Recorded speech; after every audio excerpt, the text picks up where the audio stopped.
Welcome to Grammar Lessons with Garnet Education.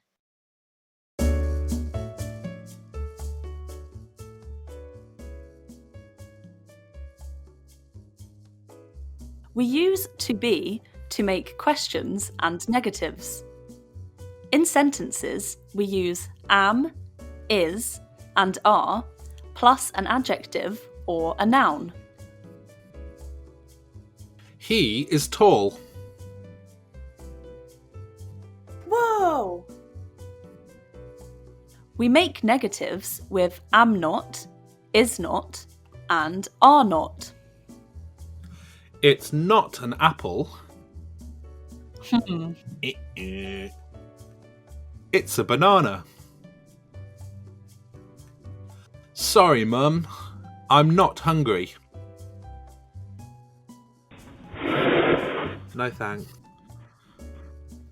They're not sad. They're happy.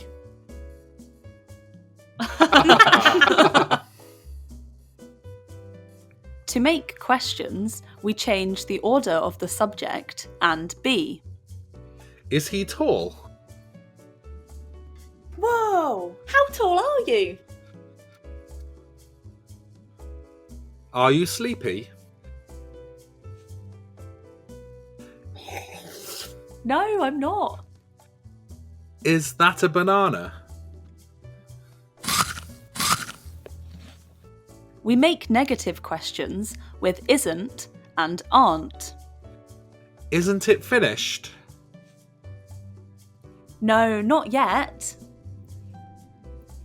Aren't you cold?